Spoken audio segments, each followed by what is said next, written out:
Good morning to all. Today we are going to discuss about the construction of production possibility curve. Because of you know that the production possibility curve is a diagrammatic presentation or graphical presentation of available resource which give maximum satisfaction and resources have alternative use. Because of why we study about the production possibility curve. With the help of production possibility curve, we solve the central problems of an economy: how to produce, for whom to produce, what to produce, and etc. The production possibility curve solving the problems of an economy who are related to the allocation. Because of you know that you only teach about the economic problems who are related to the allocation.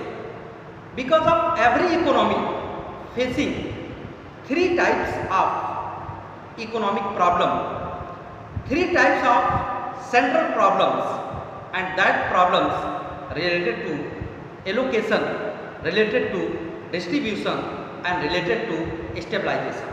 But in your syllabus, only the central problems of an economy related to the allocation.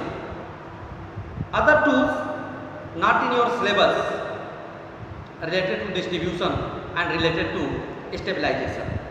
And allocation of resources. The problem of central economy solving with the help of production possibility curve, and production possibility curve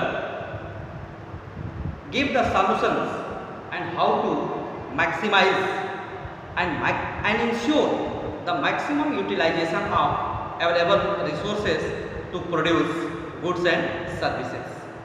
The production possibility curve is a graphical presentation of available resources which give maximum satisfaction and resources have alternative use.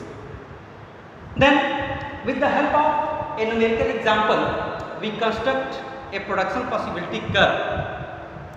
Production possibility curve generally having the concave shape because of the marginal opportunity cost of the shifting of resources in one use to another use.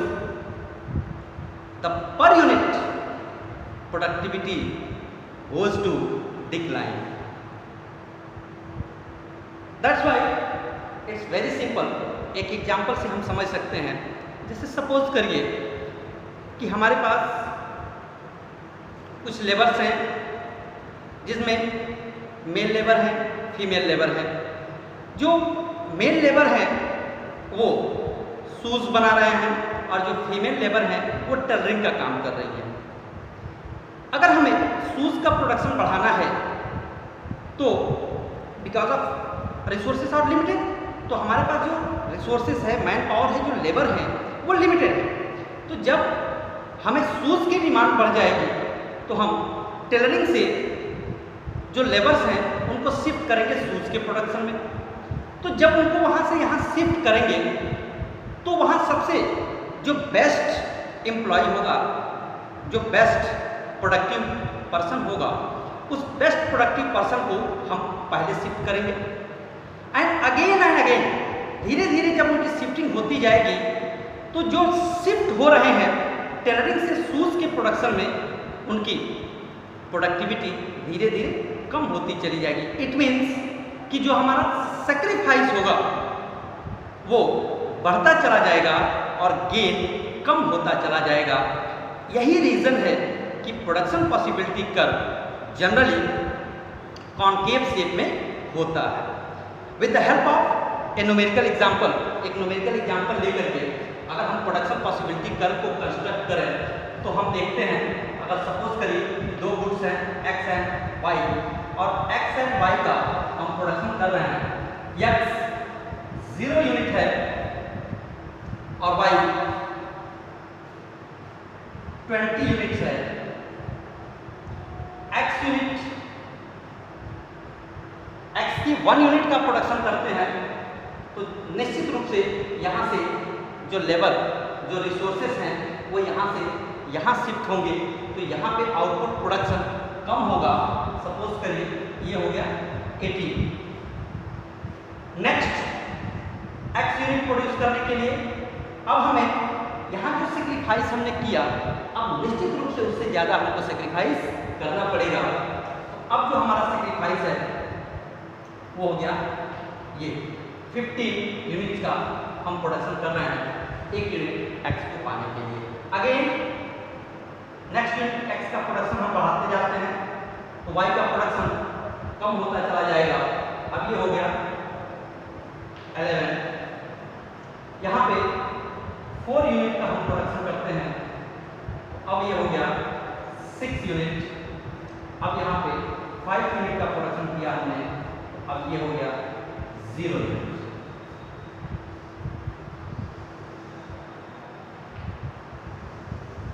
अब यहाँ पे हम per unit अगर MOC marginal opportunity cost को अगर हम calculate करें तो हम पाएंगे ये जो मार्जिनल अपॉर्चुनिटी कॉस्ट है MOC तो हमारा गेन और सेक्रीफाइस, यहाँ हम 1 कमोडिटी का प्रोडक्शन कर रहे हैं तो यहाँ किसी भी तरह का कोई मार्जिनल अपॉर्चुनिटी कॉस्ट नहीं होगी, because of all the resources are involving in the production of y। And again 1 unit x को गेन करने के लिए 2 यूनिट ऑफ y का हम सेक्रीफाइस करते हैं। तो आप जानते हो MOC equal to loss of output upon gain of output. तो लॉस हमारा हुआ 2 यूनिट्स का एंड गेन 1 यूनिट का, दिस इज 2/1 इक्वल टू 1। अब यहाँ देखिए हमारा लॉस है 3 यूनिट का और गेन है 1 यूनिट का, तो दिस इज 2 होगा ना 3। अगेन यहाँ पे लॉस हमारा हुआ 4 यूनिट का और गेन हुआ 1 यूनिट का, यहाँ 4। यहाँ पे लॉस 5 यूनिट का और गेन 1 यूनिट का, ये हो गया 5। यहाँ पर गेन 1 यूनिट और लॉस 6 यूनिट, 6/1 इक्वल टू 6। तो आप क्या देख रहे हो कि यहाँ पे जो मार्जिनल अपॉर्चुनिटी कॉस्ट है वो कॉन्टिन्यूअसली इंक्रीज होती चली जा रही है, और ये मार्जिनल अपॉर्चुनिटी कॉस्ट का इंक्रीजिंग ऑर्डर में होना ही रिप्रेजेंट करता है कि जो मार्जिनल जो प्रोडक्शन पॉसिबिलिटी कर्व का शेप होगा वो शेप कॉनकेव होगा। आइए देखते हैं, ड्रॉ करते हैं।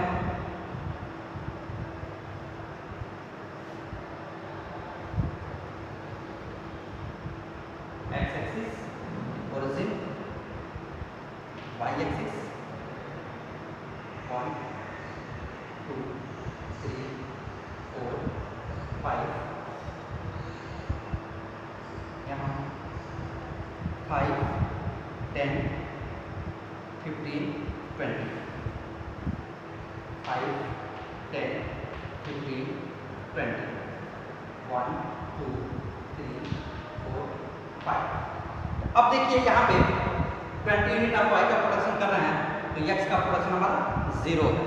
अगेन जब x की 1 यूनिट का प्रोडक्शन करते हैं तो y का जो प्रोडक्शन है वो 18 यूनिट है यहाँ। अगेन 2 यूनिट x के प्रोडक्शन पे y का 15 यूनिट है तो 2 पे 15 यहाँ हो। 3 यूनिट x के प्रोडक्शन पे 11 यहाँ हो। 4 यूनिट पे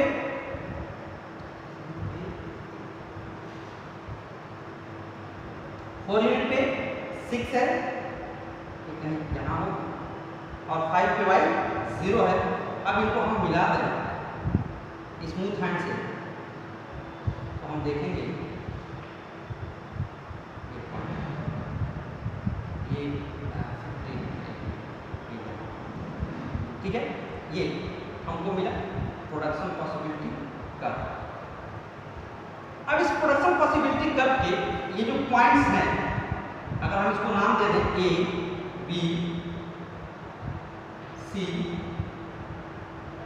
डी, ई, एफ, तो इन सारे पॉइंट्स पे अगर हम देखें MOC, तो MOC is equal to loss of output upon gain of output, you know that.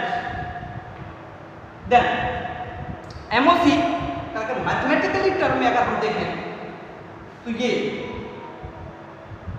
हमारा लॉस है, सॉरी ये हमारा गेन है और ये हमारा लॉस है। Loss delta Y and gain delta X. यहां देखें ये हमारा डेल्टा वाई लॉस है और ये डेल्टा एक्स गेन है। यहां अगेन देखें, यहां देखें तो ये हमारा डेल्टा वाई लॉस है और डेल्टा एक्स गेन है। यहां देखिए क्या देख रहे हैं कि यहां पर जो ये loss of output and gain of output है, इन दोनों का जो प्रोपोर्शनेट है, दिस इज द MOC, और यही MOC is equal to tan theta. अगर ये एंगल हमको पता चल जाए तो हम बता सकते हैं कि MOC क्या होगी, और tan थीटा ही इक्वल टू होता है delta y upon delta x, और delta y upon delta x ही शो कर देता है कि this is the loss of output upon gain of output. Clear? तो this is the MOC determine the shape of production possibility curve. MOC determine the shape of production possibility curve. तो इस तरह से हम प्रोडक्शन पॉसिबिलिटी का construction करते हैं। अगर प्रोडक्शन पॉसिबिलिटी के कैरेक्टर की बात करें तो प्रोडक्शन पॉसिबिलिटी का डाउनवर्ड स्लोपिंग होता है एंड ही है जनरली द कॉनकेव शेप। लेकिन ये कॉनकेव शेप न होकर के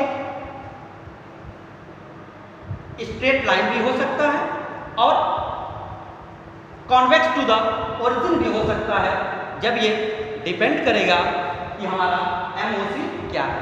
if we get the decreasing MOC, जब हमारी MOC डिक्रीजिंग होगी तब इसका shape convex to the origin हो जाएगा, और अगर MOC कांस्टेंट है तब इसका शेप स्ट्रेट लाइन हो जाएगा। अब आइए देखते हैं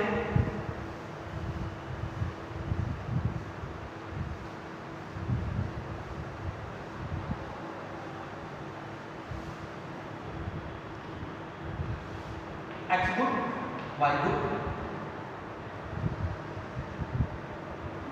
0, 10, 1, 8, 2, 6, 3, 4, 4, 2, 5, 0। अब यहाँ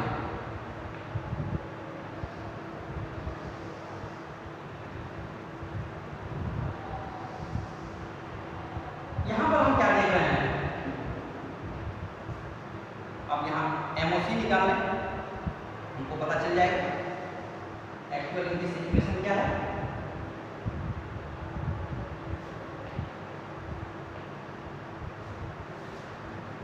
MOC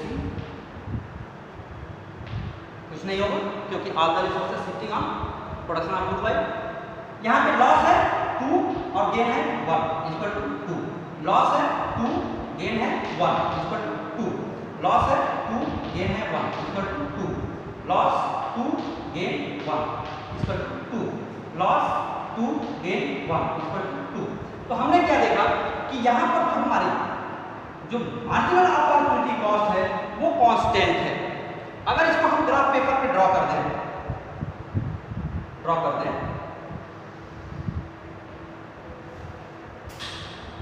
1 2 3 4 5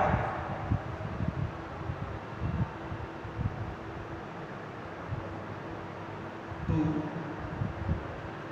4 6 8 10 y एक्सिस है, x एक्सिस है, ओरिजिन है